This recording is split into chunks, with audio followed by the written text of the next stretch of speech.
I was so angry. I was so angry that I scared myself. As I was driving, I had the misfortune of catching a reflection of myself in my rearview mirror. This angered complexion, fixing what he thought made him strong, disregard, and a fast car to represent just how far my heart had been torn, straight down the middle. My father said, never go to bed angry, and never get behind the wheel of a car scared. And as I stared, anger abounded, and my ability to drive floundered. My foot turned to lead as the maelstrom inside my head spun words in my mind that cracked my understanding of this situation.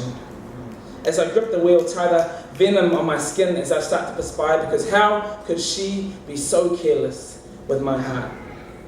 She was concerned about our fast start, and not just with me driving, but she had expressed fears which I thought I had allayed. Unbeknownst to me, even though my love intervened, her fears stayed.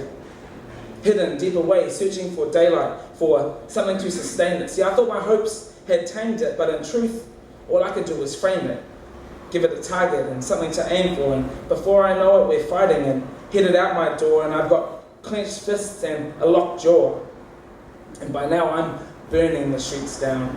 As my foot urges this piece of metal to exceed the speed of sound, reckless disregard reflects just how hard it was to give her everything and have her give it back. I am blind to reason or even to the idea of feeling. There is a rage so complete which at the moment lies heavily in my feet but has really originated in my heart. And now piece by piece and part by part has completely overtaken me. And all that I can see on the road ahead is that maybe from now on I might be alone in my bed.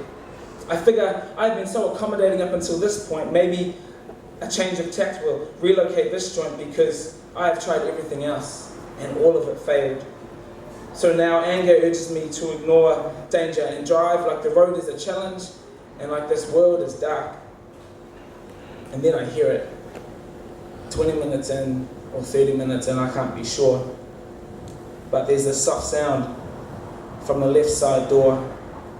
And I look to my left to follow the path that my ears have found, to find the trail of that sound, which is able in a minute to tear all of me down.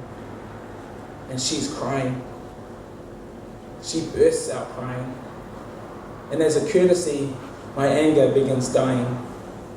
My heart, like a river after a flood, empty, seemingly drained of blood. It's slow at first, like the turning of a page. The sum of every word and every line overturned for the new, but still retained, like memories, or that picture in that frame, or like the burning of a candle. The brighter it burns, the harder for the wick to handle, and we are just about out. It's slow at first, yes, but it gets faster as I begin to understand the scale of this natural disaster. But my blindness hasn't quite subsided, and maybe that's why I needed to hear it. The pain in her chest, and that she couldn't bear it.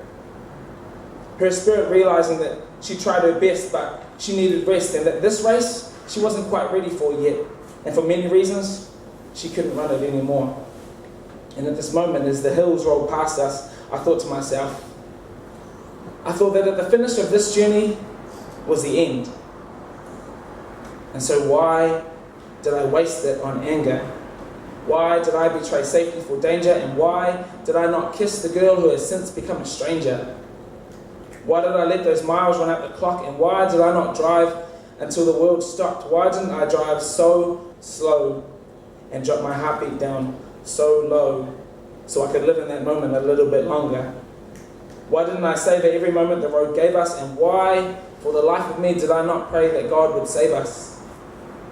Why did I waste those moments why did I waste those seconds on feelings which, if I'm being honest, were just covers?